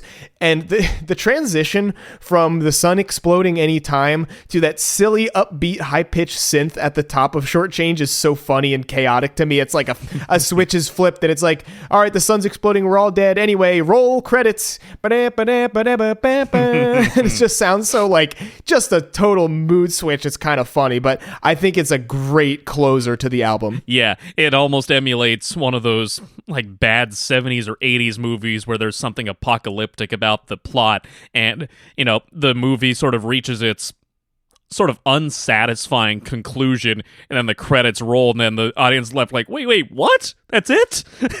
As you said, the credits roll with that the synthesizer or the mellotron or whatever is playing that melody. What I like through this song is that kind of bubbling synthesizer or Wurlitzer. I wish I could differentiate between all these. There's this just going up and down in a wave form almost. Yeah. I like how that penetrates through the track. I've always thought of this song almost as an instrumental track, and it's very close to being that way. There's only one short lyrical passage, and it's just pulling from the opening song. Who should we please? Who's to believe? Who should we change for? Who could we be? When my race is done, how did I run? Did I par the course and pass the baton on? And then repeating change 5 times. And so again, it's like you said, Joe, bookending the album and getting that little chunk of takeaway message just for the listener to sort of consider and chew on as this album winds down. And the last song you hear, or rather the last sounds you hear on the album, is that cool synthesizer. It almost sounds like a sports car just zooming by, and that Doppler effect happening, and then almost a whispered change.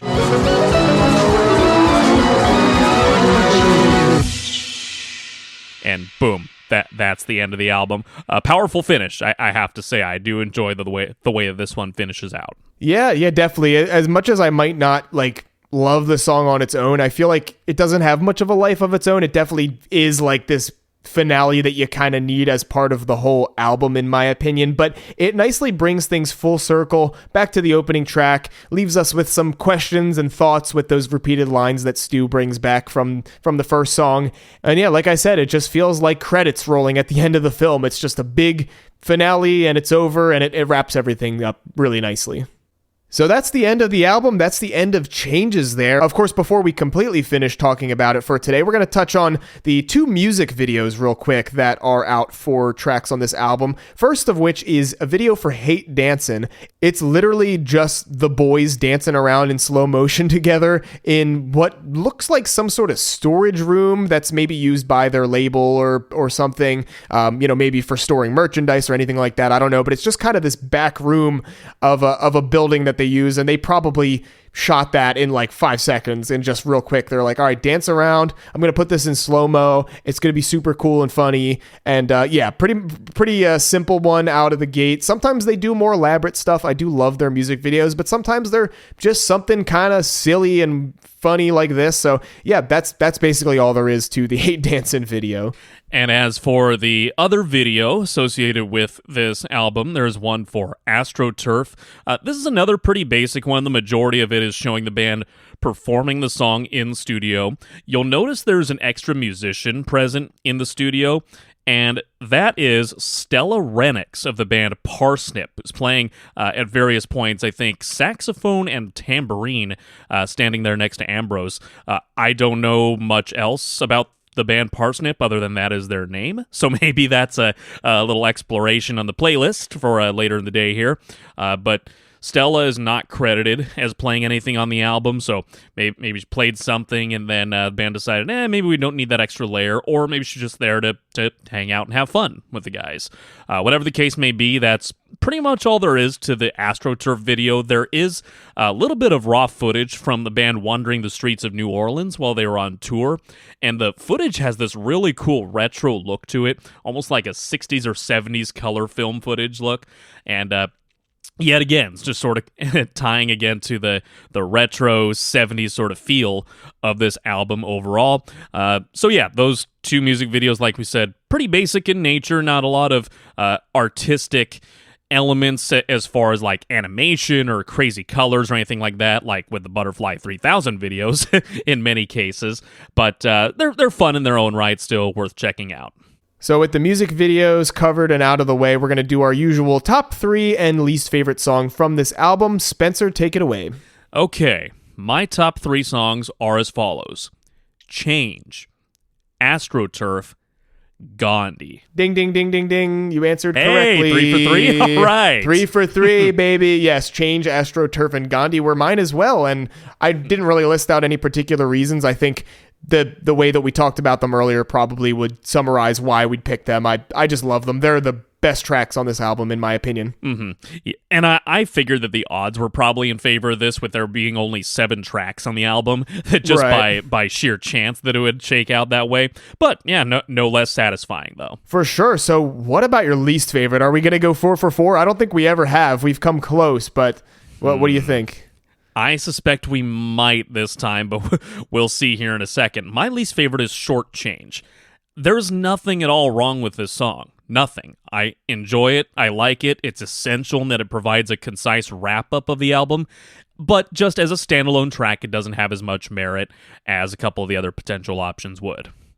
Okay, Joe, let's see the verdict. Are we 4 for 4? We were so close. Oh! We were so close. No, not quite. I could totally get your reasoning for that, and I think that's probably like a runner-up to my least favorite if I had to pick that. But for me, I went with Nobody, actually. For whatever reason, this song, as much as I like the contrast of the slower tempo stuff, and I do really like Exploding Suns, but between the two of the slower songs, Nobody just doesn't do as much for me. It's I don't know. I honestly don't really know why. I like the song. I don't dislike it, but when it comes to all of them, it's just the one that holds my attention the least, and maybe that's a me problem, but I don't know. It's just a moment where I kind of like zone out a little bit, and I'm basically just getting excited to hear Gandhi afterwards because that song just hypes me up so much. So yeah, I went with Nobody as my least favorite. Okay, yeah, fair point. And it's a fucking Hotel California ripoff. Oh, okay, now. No, all fair points, though. Yeah, points taken. We do, though, remain in search still of the elusive 4 for 4. Good news is we still have about half the discography to go. So yep. We'll get 12 there. down at this point, 14 to go, and who the hell knows how many more albums we'll get in 2025. So there is that. That's right. Now, for our final segment of the day, we're going to do a quick jump into most of what we like. Most of what we like.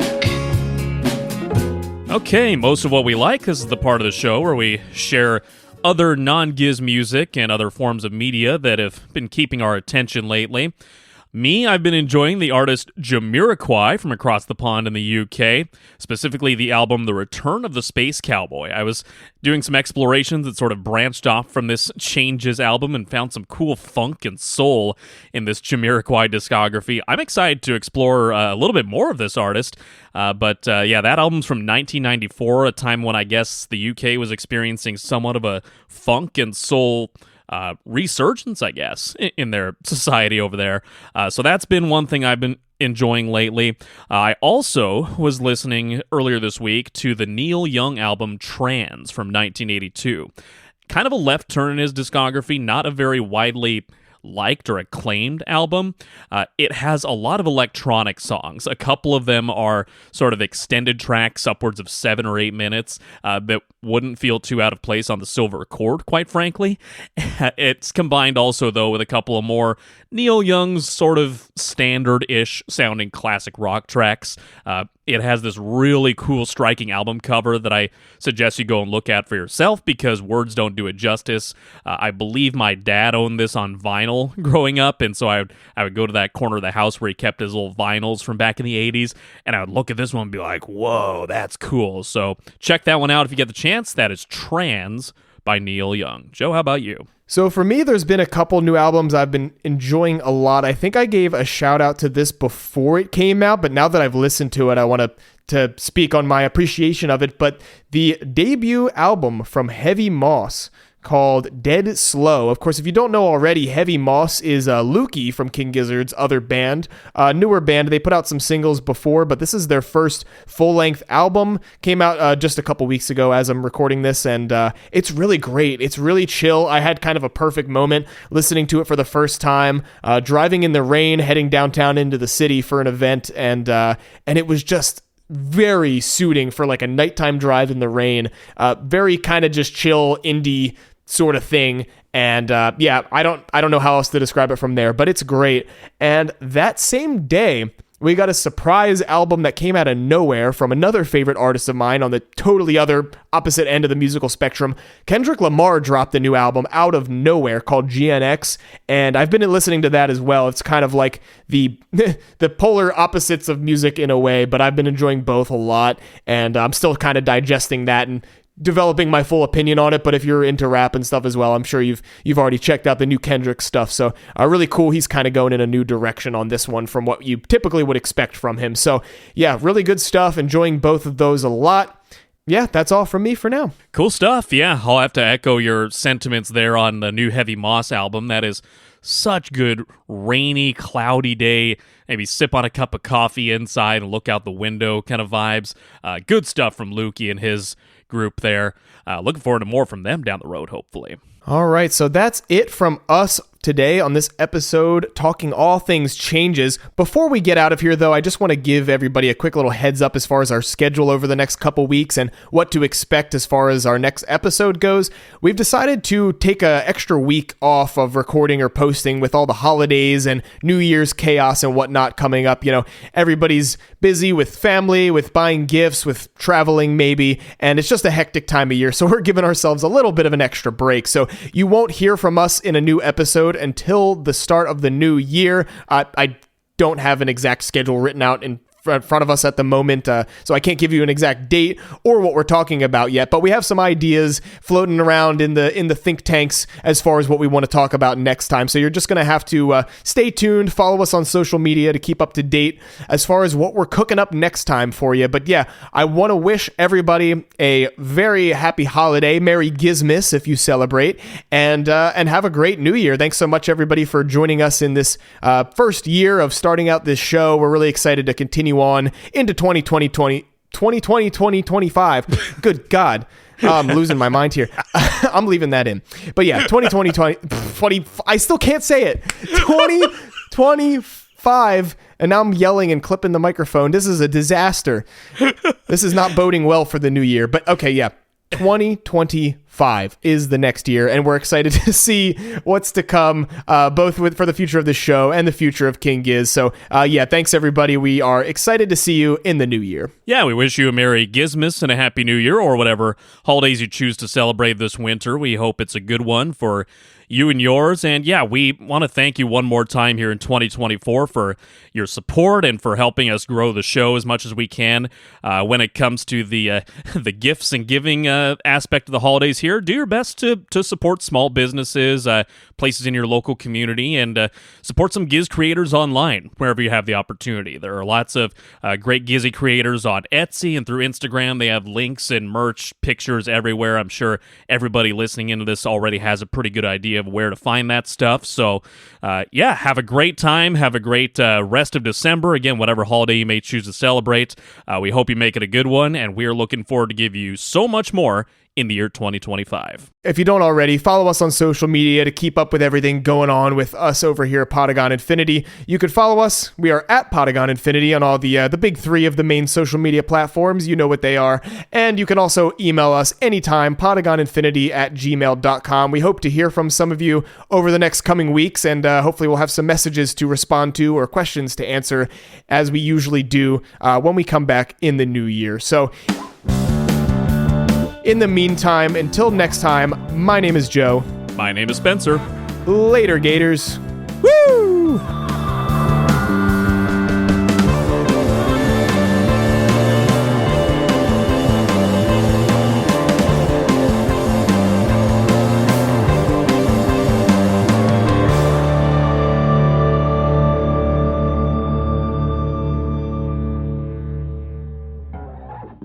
Do do do boo do do do do dum dum dum dum do dum dum dum dum pro do do do do